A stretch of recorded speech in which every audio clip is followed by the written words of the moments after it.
I called the cops on my mom. Story time.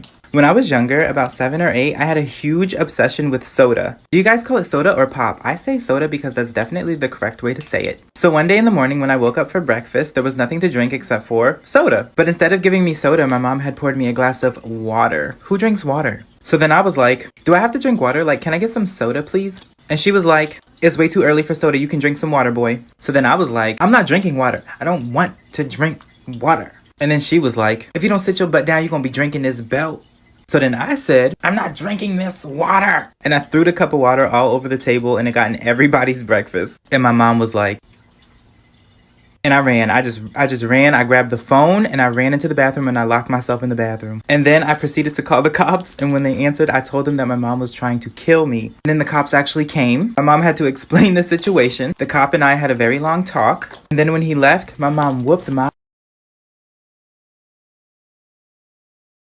This is a story of someone anonymous. Some girls are just really toxic. They'll gang up against you and try to be nice in front of you, but they're just so two-faced. They'll insult you and make you think it's okay, and they'll bring down your self-confidence, but then when you say something, they'll insist that friends joke around all the time. You're not even allowed to be upset at them, because if you get upset at them, they make you feel bad for being upset, but if they get upset at you, you're at fault. They make you feel anxious and guilty for every single move you make. No matter what you do, you're never as good of a friend as someone else. And there's always something they want from you.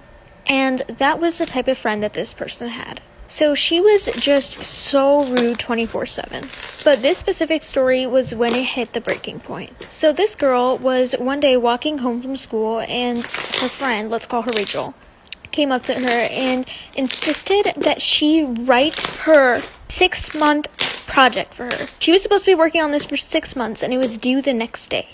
After saying no, Rachel left and never talked to her again. The first time I snuck out involved the police and resulted in me being unconscious. So I had really strict parents and they barely let me go out. I could go out only a few times every week and it was mostly for school. The only other times I could go out was before 8 p.m. and that sucked because all the good parties started after 8 p.m. Most of them started at 9 p.m. and it weren't even like really shady parties with tons of people. It was just my friends literally at her house. One time I decided I was gonna sneak out. I woke up in the middle of the night to go to this really late party. I dressed up really nicely and I decided to go out the window.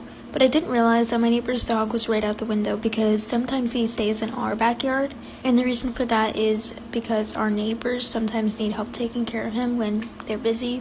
So I jumped out the window and the dog started barking and that meant that there was an intruder. So my parents woke up. I fell unconscious because the height was way more than I thought and my parents dialed 911. So here I am on the ground and I can't even move obviously or tell my parents to stop. Police is on the way.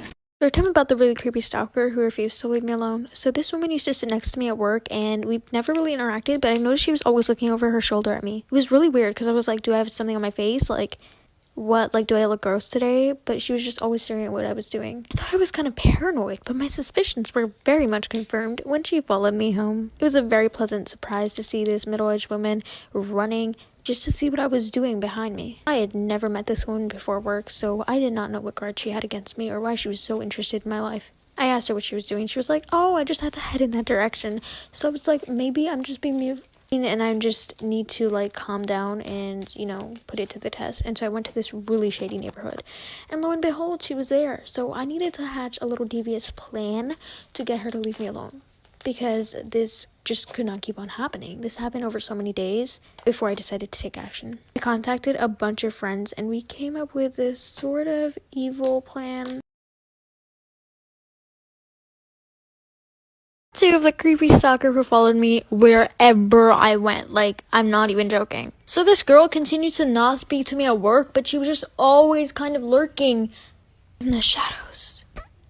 Anyway, so I just kind of always saw her wherever I went, and it was scary because my anxiety was soaring, and it had never been there before. But if you've never had a stalker, you don't know the feeling of knowing that someone's always watching you. So in case you watched part 1, you know that me and my friends came up with a plan, and I'm gonna tell you what it is in this part. What the plan was is that I went to this shady neighborhood to see if she would follow me, and she did. So I decided that I would go to this other neighborhood with a nice lake, and she was going to have to go fishing there. You were only allowed to go there if you were fishing, so I went there, made a U-turn. She saw I went back, thought I went back for something. She came out of the car, she went to get a head start on me so she could, I don't know, see what I was doing or something, whatever reason she had for following me. My friend who's a policeman came out and he was like, "Oh, you're fishing without a license? That will get you arrested." Complete lie. I got so scared.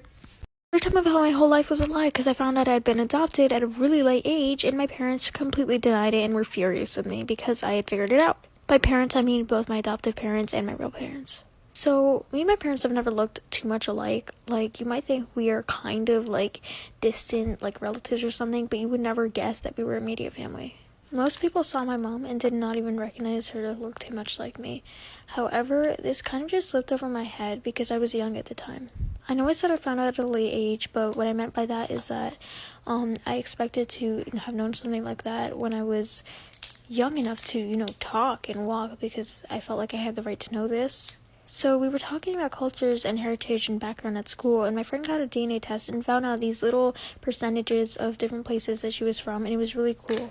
I decided to get one done, but the results shocked me. Though I was 80% Egyptian, my parents were not Egyptian at all. Though when I told them about the test, they unexpectedly started screaming. I got so mad. Due to how I found out I was adopted, and my parents had been keeping my whole life a lie. After taking the DNA test, the test results came back really unexpectedly. Like I said, I had always known I looked pretty different from my parents, but it was just crazy to see that I had no heritage shared with them, and I knew it had to be a mistake because obviously, they had me. They were only 2% Egyptian, and it said that I was 80% Egyptian, so that doesn't make sense. I confronted them about it, and they started screaming at me. They started crying and said I'd ruined their life and that I should never have taken a DNA test. They grounded me, but I asked them what they wanted to hide from me, and they didn't respond. Later, I contacted my grandma, and she told me the truth. The people I called mom and dad weren't even my real parents. They were my adopted parents, and it shocked me because that meant that my grandma wasn't even my real grandma either. She apologized for not telling me sooner, but she said my parents didn't want me to know. I didn't understand why they wanted to keep it a secret from me, and I asked them again, and they apologized for getting mad, and they said that they were just scared that they were going to lose me. That didn't change anything in our lives. I still love them. Every time I was the girl who was obsessed with me in middle school and copied my every single move until I had to go to the principal because it was completely unacceptable. Before you tell me I'm overreacting, you have to listen to the whole entire story. So there was a new kid at school, and me and my friends invited her to sit with us, and we quickly became very close because she was a really sweet girl and she just seemed like a really genuinely nice person. She was really funny, and I felt like she just kind of brought our friend group together in a way, kind of like the peacemaker in the group. Even though we never got into any arguments around her because we were only friends with her for a couple weeks before we decided that she was crazy. So we added her to like our group chat on Snapchat and hanging out after school, like we were just like besties. I texted her a picture of this new haircut I got onto the group chat, and I'd also dyed my hair. She didn't comment on it, so I thought she wasn't free at the time or that she didn't like it and didn't want to be impolite. Next day, she showed up with the same exact haircut, and when confronted, said she wanted to get it before I even texted it. It went from that haircut to literally my clothes and the way I talked, but it just went downhill from there. I'm sorry it took so long, but this is part 2 of the girl who was obsessed with me. So she started copying everything. Like, she started copying the way I literally wrote. Like, she analyzed the letters that I wrote on my homework, and she tried to write them like I wrote them. She also started straightening her hair because my hair was straight and her hair was naturally curly. One of my favorite places to shop is Paxton, and so I wear clothes from there a lot, and I noticed that all of a sudden she started wearing clothes from there. It was really annoying, but it wasn't at its worst point.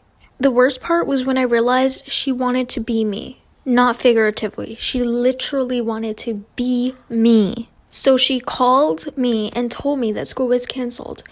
And then she went to school dressed up looking like me. The teachers obviously knew it wasn't me, but when the teachers called on my name for attendance, she said here. I was like, what the hell does this girl want? So we kind of just like ditched her like our whole friend group, and then I kind of just confronted her over text and she stopped. Story time of how my daughter almost died. So my daughter never sneaks out or anything like that. She's a good kid and I trust her. This one day she asked to go out on a group study project at nighttime and I said yes. She left around 7 p.m. and it got kind of late. So naturally I started to worry. At 10 p.m. I was about to text her because I had this gut feeling that something was wrong. But I didn't want to be one of those annoying moms who doesn't let her kids live or even study late. So I was apprehensive, but I forced myself to do something else to pass the time. Time passed really quickly, and it was 11 p.m. Then the clock strikes midnight. I kind of panicked because she's never been out that late without me, and she was with some other kids I didn't even know. I texted her asking her to come home, and she responded 15 minutes later. She was like, I'm fine, I'm coming, but it's with excessive caps and emojis and abbreviations and LOLs, and I know my daughter doesn't text like that. I felt like a crazy paranoid person at that point, so I closed my eyes and fell asleep before I knew it. I woke up, an hour had passed. Now it's 1 a.m. and I don't know where my daughter is. Text her one more time, but it says this caller is not available or something like that. I panic and press the buttons 911 on my phone.